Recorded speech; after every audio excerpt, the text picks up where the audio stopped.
Welcome to my shop, or shop annex, or anteroom to the shop, or whatever one might call it. Actually, this room is adjacent to my shop and is actually much bigger than my shop. Not to say there isn't some woodworking that goes on in this room. This table, for instance. I've had some friends come down here and refer to this as a pool table, whatever that is. This table has heavy slate slabs grouted together, which makes a flat, stable surface perfect for gluing up and assembling medium to large size projects, such as I'm showing here to demonstrate to Peg the layout of the new pantry doors I was working on last May as part of our kitchen upgrade. Projects too big for the table can be assembled in the area in front of it, such as I show here when I was building our bed for our master bedroom. Before we enter my shop proper, there are a couple of random items on the walls of this room that I thought you guys might be interested in. This is an original watercolor done by none other than Charles Rowland. I bought this as a Christmas present for Peg a number of years ago. I believe it is the church that Charlie and Eileen attend in Lewis Center. Charlie not only creates art, but also teaches watercolor painting as well. He's had several exhibitions, including one that Peg and I visited in a gallery in the short north. Of course, this was back when there were still galleries to visit in the short north. Not so much anymore. On another wall is not the periodic chart of elements, but rather one of wine varieties.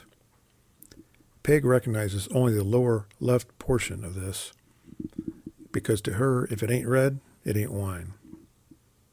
I think Marv slightly favors the upper right segment. As for myself, when it comes to wine, I am colorblind. Now, into the inner sanctum.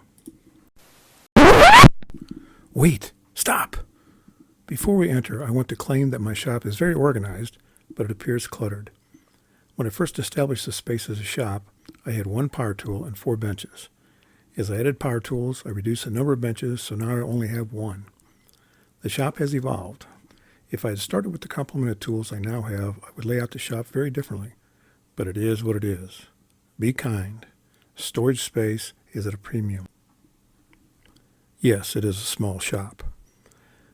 But the horsepower per square foot is very high. I did try panning around the shop with my camera, but I don't have stabilization, and I thought it would make you seasick. So you will see a lot of stills in this tour. Okay, here we go. No, wait a minute. This is from a brochure that my dad had. It dates back to the 50s. This explains why I'm a woodworker. So, Mike, if you're watching this, you can add woodworking to your list of sailboat and CPAP machine as another check magnet. This is a shot of the corner just right of the door that we entered. The orange shelf stores a variety of things, including finishing materials, a sandpaper caddy, storage for my table saw miter gauge, and electrical and plumbing toolboxes and parts. I will rush through the rest of this corner. There's small parts storage, a 6-inch grinder, which is mounted to a platform attached to the wall, a workmate, which is always handy, and a step stool. Now on to the workbench. When I built it many, many years ago, I was working full-time, had kids living at home, etc. So instead of building the cabinets, I purchased the cheapest ones I could find from Lowe's. But they are bolted to a torsion box, which is near the top and holds them away from the wall sufficiently to accommodate a decent width top. The box is then bolted to the wall, so the bench is absolutely rigid and does not move. The first bench top was plywood. When we remodeled our kitchen in 2000, I replaced the plywood top with the laminate kitchen countertop. Last May, we updated our kitchen again, and now I have a Corian bench top. In 2040, I fully expect to have a quartzite bench top. The advantage of Corian is that wood glue and other substances will not stick to it, making cleanup easy. But most importantly is the OG edging, which is coveted by all workbench owners. Lighting is very important for the workbench. So in addition to the general ceiling-mounted fluorescent light fixtures, I have a spring-style task light positioned over either side of the bench. They can be moved to put light wherever I need it. I'm sure you guys understand why they are of different colors. Sometimes I get left and right mixed up. This way I always know that when facing the bench, the white light is on my... Well, that doesn't always work. And why do they keep making the print on cans smaller and smaller each year? So I have a magnifying lamp to make sure I can understand drying times and other vital information on my finishing products. The center section of the bench top has what they call dog holes. These 3/4-inch holes can be used to clamp items to the bench, such as my metal vise, using 2 F-style clamps. They can also hold dogs to act as a stop to hold things in place on the bench. A smaller dog can be used while hand planing so that the plane does not hit the dog. I also use them to secure my pocket hole jig.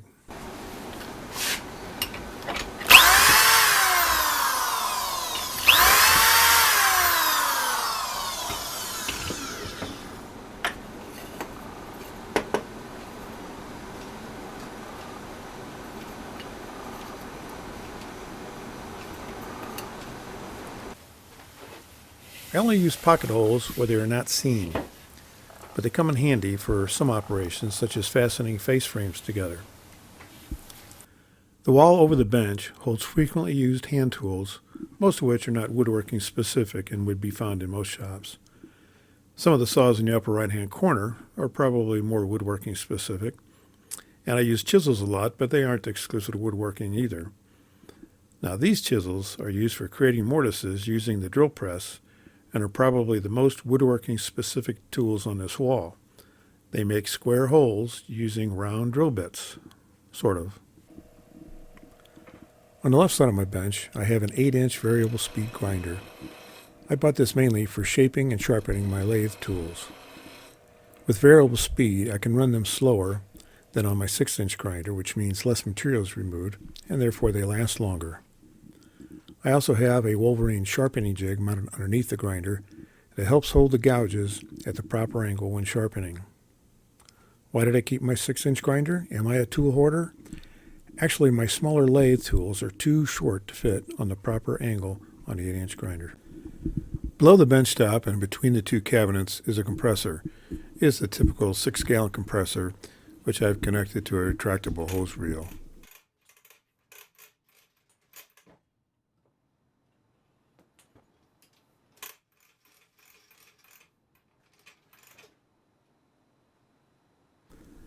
The compressor sits on a shelf, which can be pulled out for maintenance reasons or to facilitate moving the compressor for occasional use in the garage or for projects throughout the house. For these purposes, I have another hose. I mostly use the compressor for my pneumatic nail guns. I have the typical complement of an 18-gauge brad nailer, which is the one I use 90% of the time, a 16-gauge finish nailer, which will accommodate up to 2.5-inch nails, an 18-gauge staple gun, and a 23-gauge headless pin nailer, which is used for attaching small moldings to furniture and cabinets. I mostly use the nailers when making jigs. I'm sure you guys that worked for Marv are familiar with these nailers, and perhaps you have a set of your own. I, of course, also take advantage of having air in the shop for moving dust around. One of the most highly used items on my bench is the vise. It is a typical woodworking vise, and you can see from its appearance that it has been heavily used. It has a quick release feature, which is very handy. It has a 9-inch width and a 10-inch opening, which is reduced somewhat by wood faces that I've installed. It also has a dog, which can be used to help hold workpieces.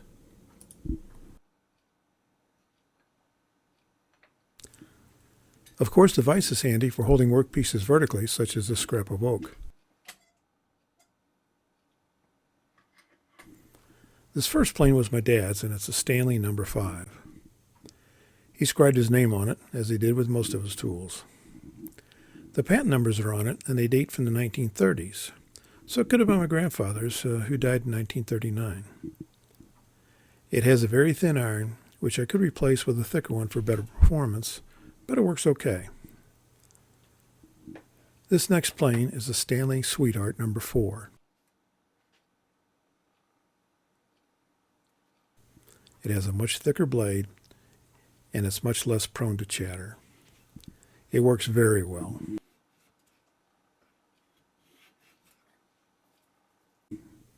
And then, of course, there is this cheap Stanley block plane, which is the one I use the most. It's great on end grain, as well as side grain, as demonstrated here. You know, using the hand plane can be therapeutic. It can be relaxing as yoga or meditation.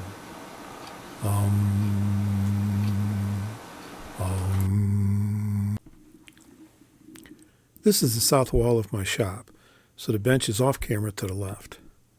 Back when I had 2 benches along this wall, the pegboard was more accessible, and although each machine is on a mobile base, I just use this board for infrequently used materials and tools.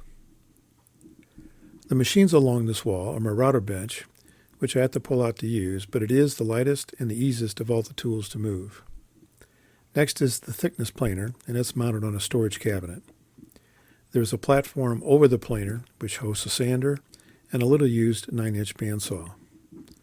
I can utilize the sander in this location, but I must pull out the cabinet to use the planer or the 9-inch bandsaw. Next is the compound miter saw, which I use for most of the cross-cutting that I do. I have to pull it out from the wall to some degree, about 40% of the time. Last but not least is the dust collector. I recently upgraded the dust collector by replacing the bag filter shown here in the picture with a canister filter. The weave of the bag allowed air to flow through while catching the dust, most of which would fall into the bottom plastic collection bag. The more dust that got caught in the fabric, thus clogging it, the better filtered it became, but at the cost of reduced airflow.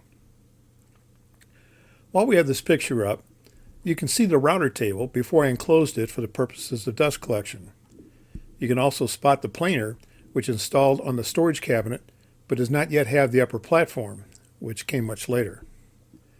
I think this picture was taken about 2005. Now back to the dust collector. The canister offers 2 advantages over the bag.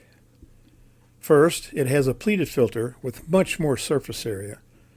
So even though the holes are smaller, 2 micron, there are so many more of them so that the airflow is significantly increased even while letting less dust return to the room. Secondly, there is a paddle that can be turned to knock the dust off the pleats to keep the filter clean and to maintain the good airflow. There are dust collection ports in between each machine, and they are used to service those machines as well as other purposes. Each dust port has a blast gate, which can be raised or lowered to allow air to flow to each respective port. They are manually operated.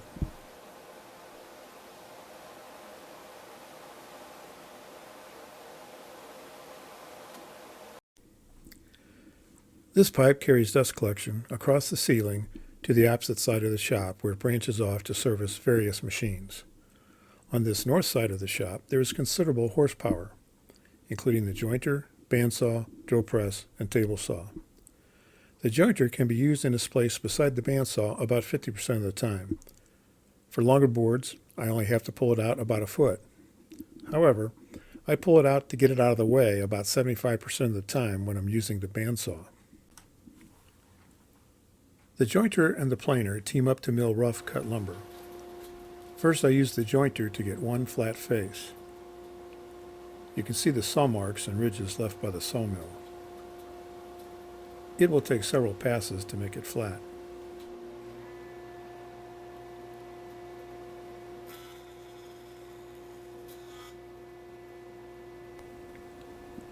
This jointer is manufactured by Grizzly and has a 6-inch wide table that is 47 inches long.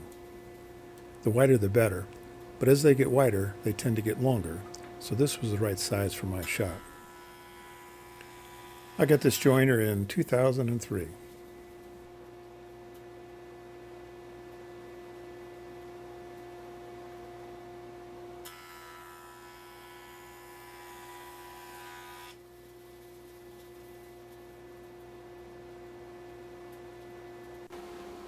Next, I joint one edge so that it is perpendicular to the face I just flattened.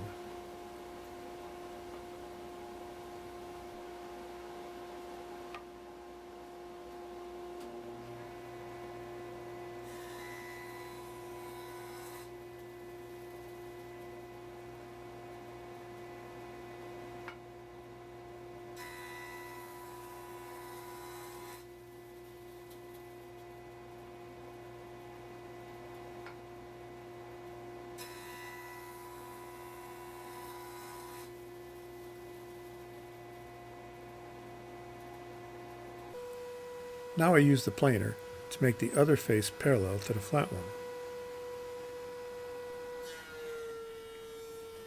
The planer is DeWalt Model 735, which can plane boards up to 13 inches wide and 6 inches thick. I acquired this planer in 2003. My bandsaw is a Grizzly brand 14-inch saw with a 1 horsepower motor, which I got in 2010. I added the light.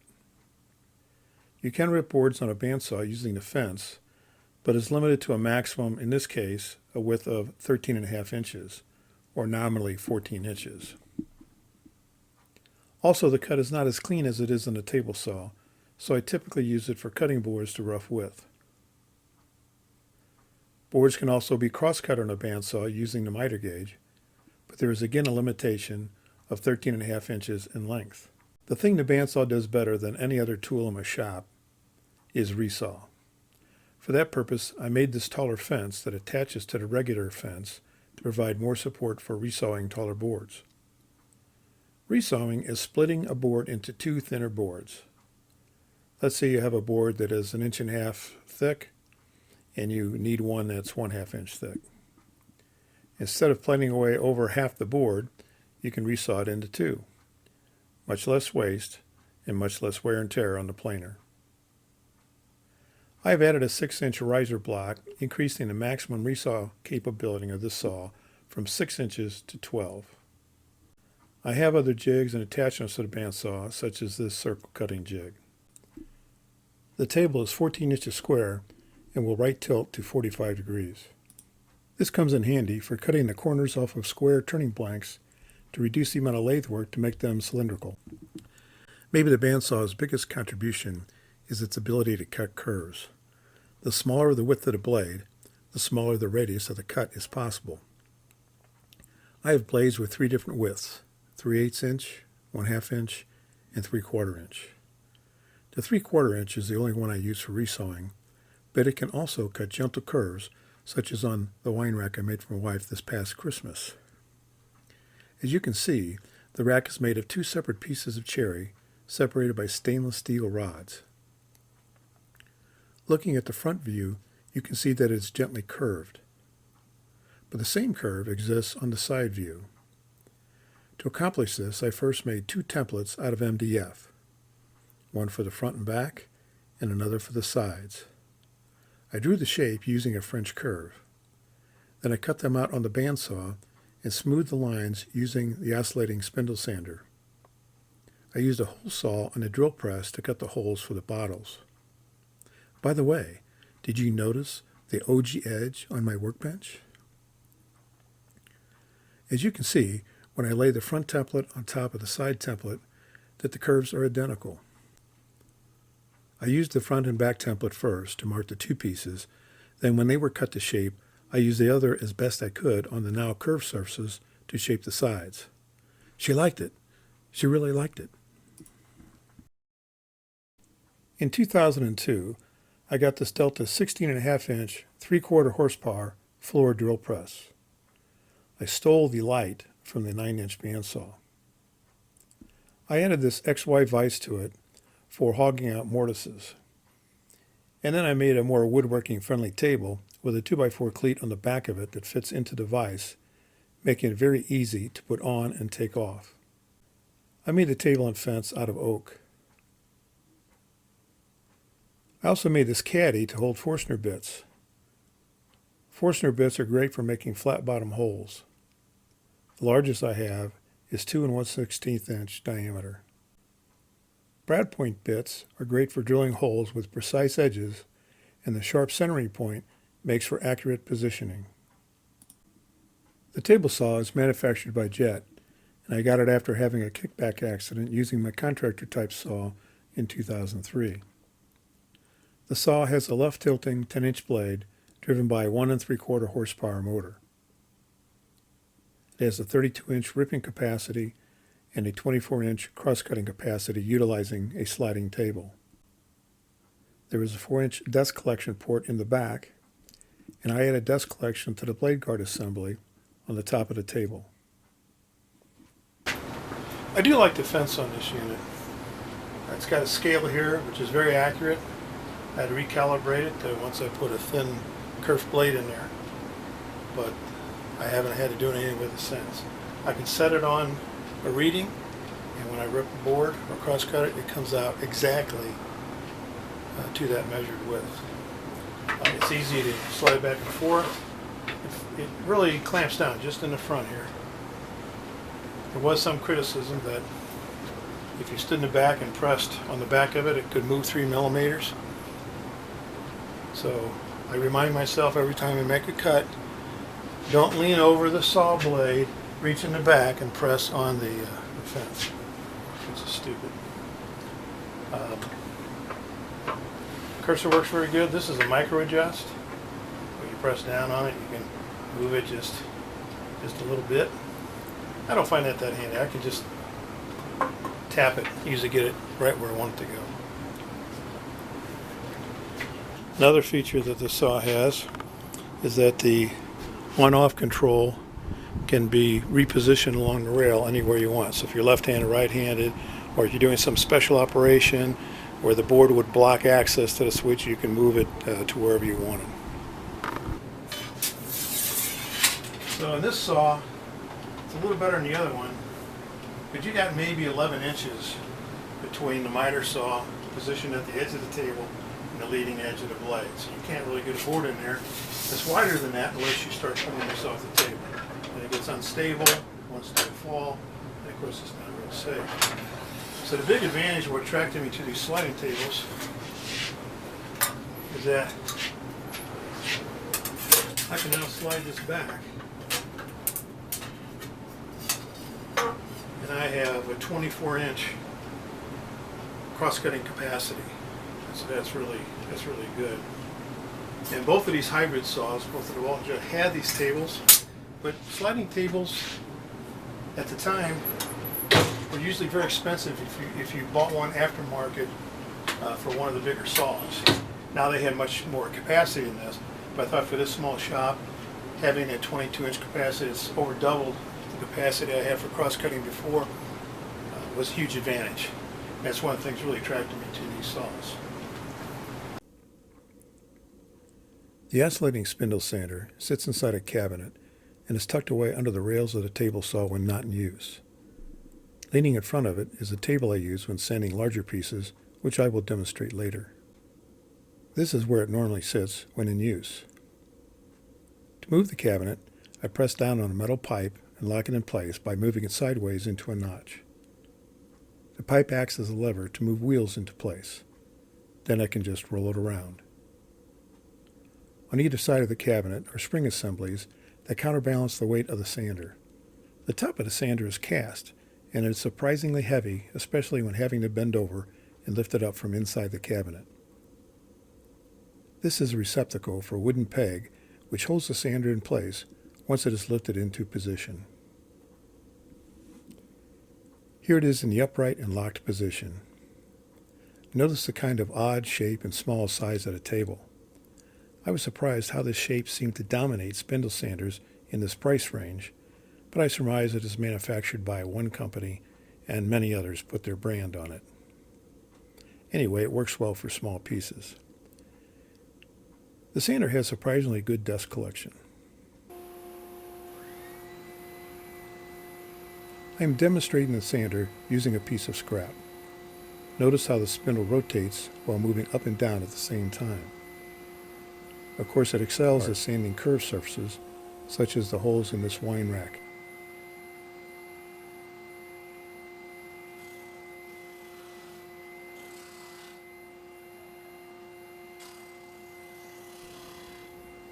But notice how this table is not really large enough for this part. That is why I made the table.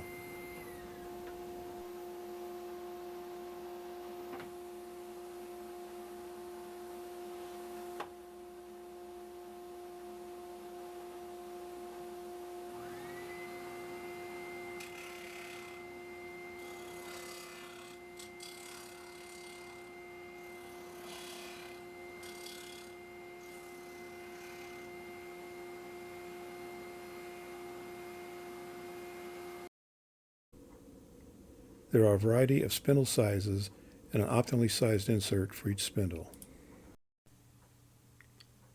The lathe is the only tool I have that is truly homeless. Sometimes it is parked next to the jointer, but then it gets in the way when I need to use either the jointer or the bandsaw. So I shove it up against the shelves, but that blocks access to the rest of the storage area. Sometimes I move it over to in front of the bench, but it soon gets in the way there. When I'm using it, the lathe gets moved to somewhere between the planer and the miter saw. I got the lathe in 2016, but really did not have time to learn how to use it until I retired a couple years later. It is a Grizzly 3/4 horsepower variable speed wood lathe. The major components include the headstock, which houses the spindle and connects it to the motor with belts. Various items can be installed in the 8 threads per inch headstock spindle that also has a number 2 Morse taper to secure the workpiece. For example, this 4-jaw chuck, or a variety of drive centers such as this one. I've also made some sanding discs which screw onto the thread. Another major component is the tailstock, which also has a number 2 Morse taper, and it can hold a number of different live centers, which means that they can spin freely. Typically, the workpiece would be held between the headstock and the tailstock. For some operations, it is inconvenient to have the tailstock on the bed, so I added a holder for it on the back side of the lathe stand. This is the tool rest. For safe turning, the lathe tool in use must maintain contact with the tool rest at all times. This is called a 12-inch by 18-inch lathe, which means that there is 6 inches between the spindle and the bed of the lathe, thus being able to turn a bowl of a maximum diameter of 12 inches. The 18-inch dimension is the space between the headstock spindle and the tailstock. I do have an extension which adds another 22 inches to the bed length. For the stand, I bought a sawhorse, which I beefed up and added a longer and wider top to fit the lathe. I've added storage for the lathe tools, various centers, tool rests, and sanding discs. There are 2 basic kinds of turning operations. Here's an example of a spindle turning. I was repairing a chair for my neighbor. It was her father's chair that he'd used as a toddler, and she wanted it to be repaired for use by her grandchild. I took on the project, and here's the final result. The second example is bowl turning, such as with this walnut and maple square bowl. I will create another video dedicated to lathe, which is much more detailed than I've presented here. I hope you enjoyed the tour of my shop. I hope it wasn't too boring. If you have any questions, don't hesitate to ask. I obviously love the topic of tools and woodworking and enjoy talking about it. I've already posted YouTube videos on my router table, an excruciatingly detailed one on my table saw story, and one on my favorite table saw jigs. I intend to create videos on my miter saw and lathe, but it'll be a while before I get to those. So that's it. See you at BNO.